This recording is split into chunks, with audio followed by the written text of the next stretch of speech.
तो गाइस हमारे paid Telegram channel पर तुरंत सील का पूरा नॉवेल एक्सप्लेन हो चुका है। अगर आपको देखना है तो आपको लिंक डिस्क्रिप्शन बॉक्स और कमेंट बॉक्स में मिल जाएगा। इस टाइम 85% टॉप भी चल रहा है, तो तुरंत जाइए ज्वाइन हो जाए, लिंक इन डिस्क्रिप्शन।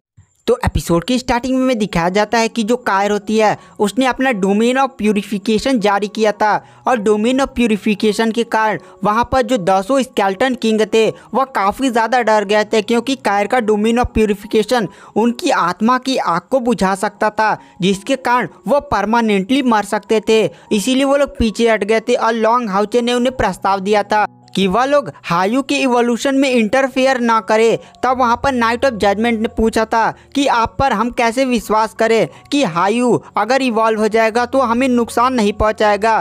तो लॉन्ग हाउचन कहता है मैं आपसे वादा करता हूँ। तो वहाँ पर नाइट ऑफ जजमेंट कहता है हम आपके वादे पर ऐसे भरोसा नहीं कर सकते ना। ऑस्टिन रीफ एक काफ़ी खतरनाक अस्तित्व है, हम आप पर कैसे भरोसा करें कि आप पूरी तरह से उसे कंट्रोल कर सकते हैं। तो लॉन्ग हाउचन को एक प्लान सोचता और कहता है ठीक है, मैं आपको वह सबूत दिखाता हूँ जिसकी मदद से आप यह कंफर्म हो जाएंगे कि मैं हायू के कंट्रोल कर सकता हूँ। और तुरंत वहाँ पर जो लॉन्ग हाउचन होता है तुरंत हायू का ब्लड कॉन्ट्रैक्ट वाला मार्क अपने माथे पर दिखा देता है। लॉन्ग हाउचन के माथे पर ब्लड कॉन्ट्रैक्ट वाला मार्क देखकर वहाँ पर जितने भी लोग होते हैं वो काफ़ी ज़्यादा शॉक हो जाते हैं। और वहाँ पर जो नाइट ऑफ जजमेंट होता है वह कहता है ये तो ऑस्टिन ग्रिफ का ब्लड कॉन्ट्रैक्ट मार्क है। क्या आप ऑस्टिन ग्रिफ के साथ ब्लड कॉन्ट्रैक्ट में बंधे हुए हैं? पर ये कैसे हो सकता है, ये असंभव।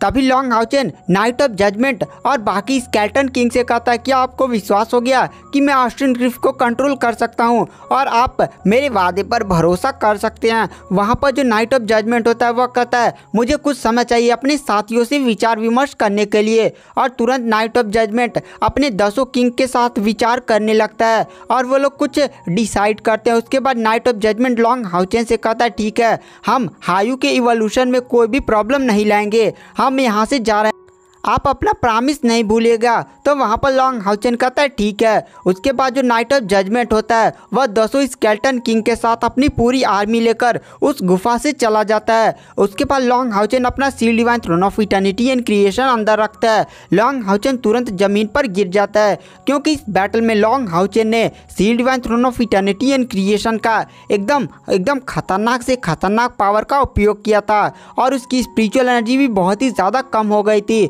और वहाँ पर लॉन्ग हाउचन तुरंत वहीं पर थोड़ी देर बैठकर अपनी स्पिरिचुअल एनर्जी को गेन कर।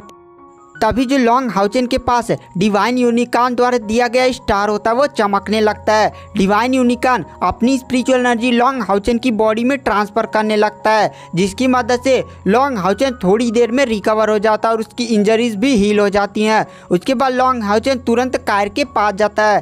कायर ने जब अपना डोमेन ऑफ प्यूरिफिकेशन जारी करके पूरी स्केलेटन आर्मी पर भारी पड़ गई थी, तब कायर ने बहुत ही ज़्यादा अपनी पावर्स का उपयोग कर लिया था, जिसके कारण कायर वहीं पर एकदम बैठकर लेट गई थी, वह उठने में भी सक्षम नहीं थी। तभी वहां पर लॉन्ग हाउचन जाता और तुरंत अपना डोमेन को एक्टिवेट कर देता है। लॉन्ग हाउचन तुरंत डोमेन ऑफ इटर्निटी का उपयोग करते हुए लॉन्ग हाउचन तुरंत अपना डोमेन ऑफ इटर्निटी कायर के डोमेन ऑफ प्यूरिफिकेशन के साथ मिलाकर कायर की स्पिरिचुअल एनर्जी और कायर को हील करने लगता है, क्योंकि कायर ने वह सफ़ेद रोशनी अपने डोमेन से बहुत ही ज़्यादा मात्रा में छोड़ी थी, जिसके कारण कायर बहुत ही ज़्यादा वीक पड़ चुकी थी। लेकिन लॉन्ग हाउचन के डोमेन के मिला देने के कारण अब कायर भी ठीक हो जाती है और कायर भी धीरे धीरे रिकवर हो जाती है। उसके बाद लॉन्ग हाउचन अपने सभी साथियों से जाकर मिलता है और उन सभी को लिलिन द्वारा दिया गया पिल देता है, जिसकी मदद से सारे लोग रिकवर हो जाते हैं। लॉन्ग हाउचन की नज़र कायर पर पड़ती है। कायर की स्पिरिचुअल एनर्जी पहले 2,50,000 थी, लेकिन जब कायर ने डोमेन ऑफ प्यूरिफिकेशन जारी करके यहाँ पर पूरी स्केलेटन आर्मी को प्यूरिफाई कर दिया था, तब यहाँ पर कायर की स्पिरिचुअल एनर्जी भी बढ़ी थी। अब कायर की स्पिरिचुअल एनर्जी 4 लाख के पार हो चुकी है, मतलब वह अब लॉन्ग हाउचन के बराबर है। लॉन्ग हाउचन की स्पिरिचुअल एनर्जी भी लगभग 4 लाख है। लॉन्ग हाउचन तुरंत कायर के पास पहुंचता है और उसकी बढ़ी हुई एनर्जी के लिए लॉन्ग हाउचन उसे शाबाशी देता है। वहाँ पर जो लॉन्ग हाउचन होता है वो कायर से कहता है अब तुम मेरी जितनी पावरफुल हो, अब तुम मेरी भविष्य में रक्षा करना कायर। तो वहाँ पर कायर कहती है मैं कितनी भी ज्यादा पावरफुल हो जाऊँ, रक्षा तो तुम्हें ही करना पड़ेगा। तो वहाँ पर लॉन्ग हाउचन कहता है ठीक है बाबा ठीक है, मैं ही तुम्हारी रक्षा करूंगा। उसके बाद हमें दिखाया जाता है बाहर के वर्ल्ड में, जहाँ पर 10 दिन बीत चुके थे। लॉन्ग हाउचन लगभग 10 दिनों से हायू की दुनिया में था। उसके बाद हमें प्रिस्ट टेम्पल की जंगलों की तरफ दिखाया जाता है। वहाँ पर दो बहुत ही खतरनाक बैटल चल रही थी, जिसकी वजह से वहाँ की जो जंगल थे वो पूरा कांप रहे थे। दरअसल यह फाइट हो रहा था डेमन गॉड एम्परर फेंगशु और एक ड्रैगन के साथ। वह ड्रैगन बहुत ही ज़्यादा मायावी था और वहाँ पर डेमन गॉड एम्परर फेंगशु और उस ड्रैगन के बीच में एकदम खतरनाक से खतरनाक अटैक हो रहा था। डेमन गॉड एम्परर फेंगशु यहाँ पर अपनी पूरी ताकत लगा उस ड्रैगन को मारने की कोशिश कर रहा था, लेकिन ड्रैगन वो बहुत ही ज़्यादा पावरफुल था और डेमन गॉड एम्परर फेंगशु के हर एक अटैक को डॉज एंड डिफेंस कर दे रहा था।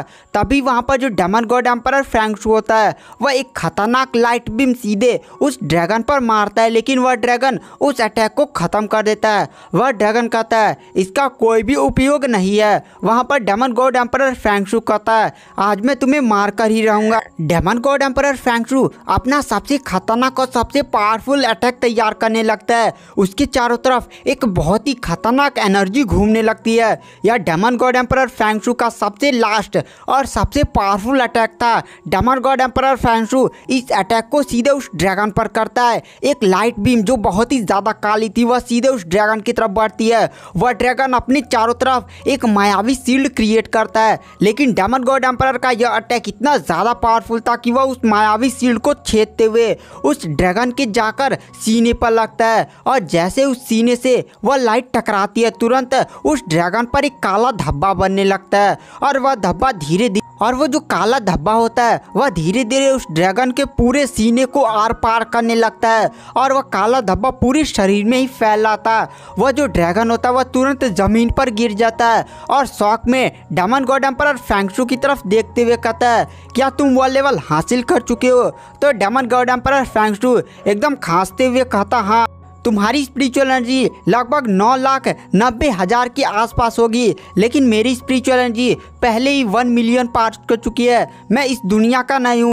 तुम जानते हो जो भी बंदा 1 मिलियन स्पिरिचुअल एनर्जी को पार करता है वो गॉड बन जाता है और उसके लिए उसके पास कुछ स्पेशल प्रॉपर्टी होनी चाहिए, लेकिन मैं गॉड नहीं बन सकता। इसीलिए अब मुझे गॉड बनना है। गॉड बनने के लिए मुझे तुम्हें मारना ही होगा, क्योंकि मेरी स्पिरिचुअल एनर्जी पहले ही 1 मिलियन पार कर चुकी है और मैं अभी तक गॉड नहीं बना हुआ हूँ, जिसके कारण मेरी बॉडी इस स्पिरिचुअल एनर्जी और पावर को संभाल नहीं पाती है।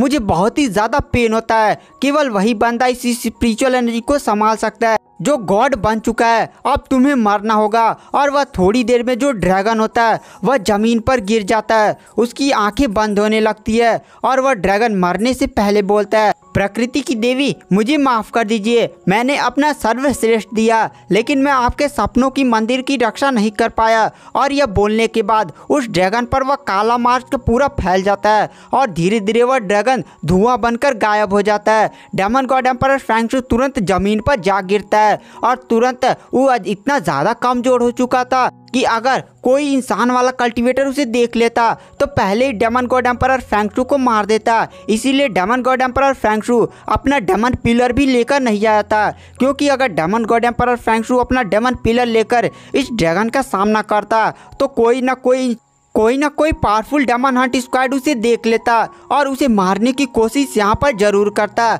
वहाँ पर डेमन गॉड एम्परर फेंगशु थोड़ी देर में कैसे न कैसे कर थोड़ा ज़मीन पर बैठता है और तुरंत अपनी पावर्स का उपयोग करके वह कल्टीवेशन करने लगता है। थोड़ी देर में फिर से वहाँ पर एक काली रोशनी फैलने लगती है। और गाइस यहाँ पर आखिर क्या हो रहा है? क्या डेमन गॉड एम्परर फेंगशु गॉड बनने वाला है? यह सब जानने के लिए आपको नेक्स्ट एपिसोड का वेट करना पड़ेगा। तो चलिए आज की वीडियो की एक्सप्लेनेशन को यहीं पर एंड कर देते हैं। Thank you, bye bye.